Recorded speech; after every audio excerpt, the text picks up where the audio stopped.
Hey, Greg Gators, it's Mrs. Emmanuel here. It is Sunday afternoon, and I am right here in my kitchen, and I'm going to read some chapters or pages of the one and I've been due. It's possible that maybe you've gotten a little off track. Last week was kind of a wacky week. I'm going to pick up on page 105,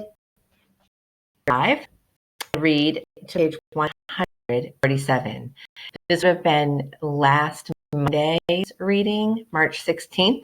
I'm going to share it with you now. So go ahead and grab a book, follow along. Maybe this will give a chance to, I'm happy to have a chance to read with you, maybe your parent will break. But go ahead and get your book and let's get started. Page 130 is called Still Life. One day I went home with something large and fat, wrapped in brown paper. Look what I bought today, she said excitedly as she tore off the paper. A painting to go over the living room couch. Fruit in a bowl, Max said with a shrug. Big deal. This is fine art. It's called The Still Life, Helen explained, and I think it's lovely. I dashed over to examine the painting, marveling at colors and shapes. See, said Max's wife. Ivan likes it. Ivan likes to roll up poop and throw it at squirrels, Max said. I could find apples and bananas and grapes in the picture. They looked so real, so inviting, so full. I reached out to Grace, and Helen slapped my hand. Boy, don't touch. She jerked her thumb at Mac. Honey, go get a hammer and a nail.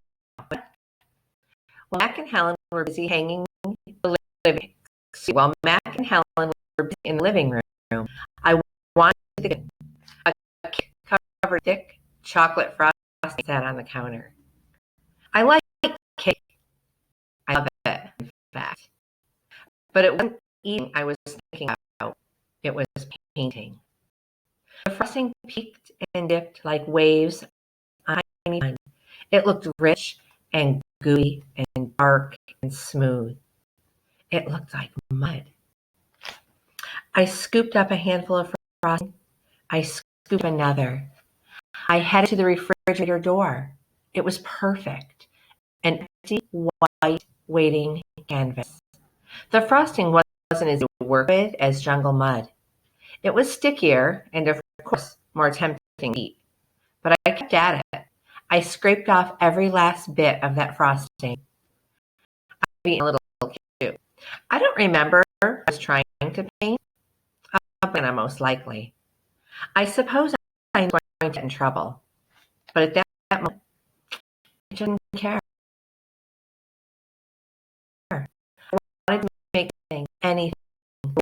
I wanted to be an artist. Punishment is the page. I soon learned that humans can scream even louder than monkeys. At that, I was in a loud kitchen.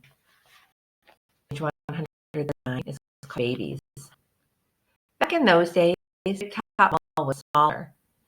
It had a pony ride, a wooden train bustled around the parking lot, a few baby rattled parrots, and a surly spider monkey.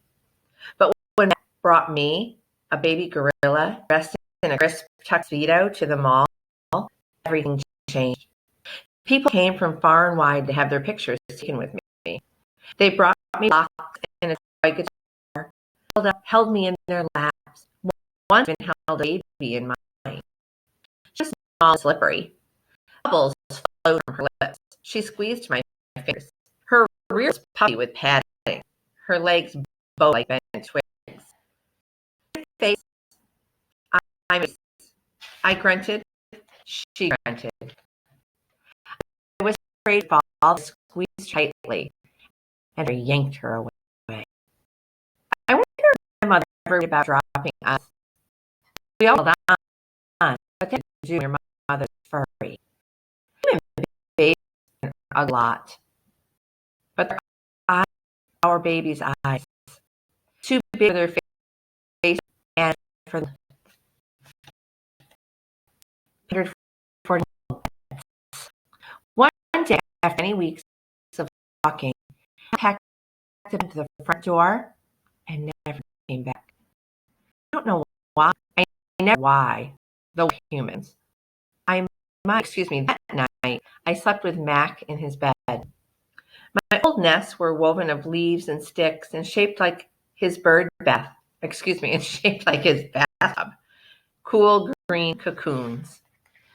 Mac's bed, like mine, was flat, hot, without sticks or stars.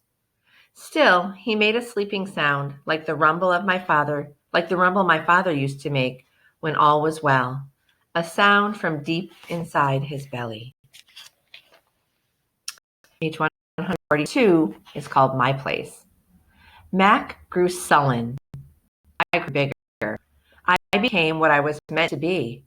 Too large for chairs, too strong for hugs, too big in life. I tried to stay calm, to move with dignity. I did my best to eat daintily. But human ways are hard to learn, especially when you're human. When I saw my new domain, I was thrilled.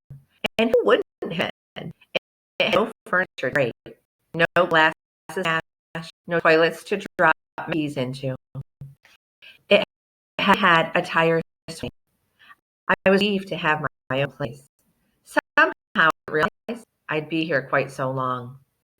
Now I drink Pepsi, eat old apples, watch reruns on TV.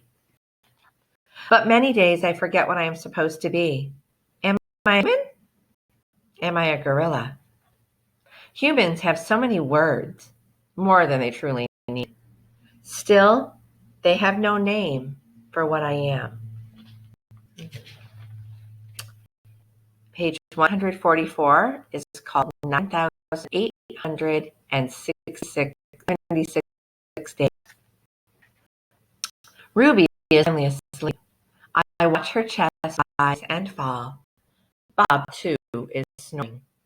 But my mind is still racing. For perhaps the first time ever, I've been remembering. It's an odd story to remember, I have to admit. My story has a strange shape, a stunted beginning, and an end middle. I count all the days I've lived with humans.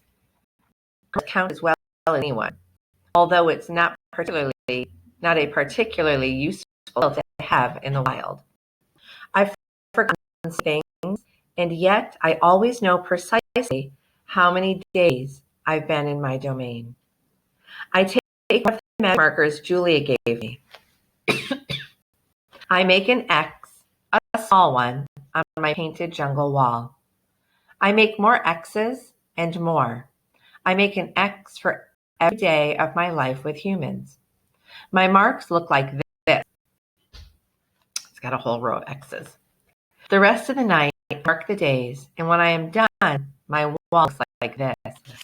A lot of X's.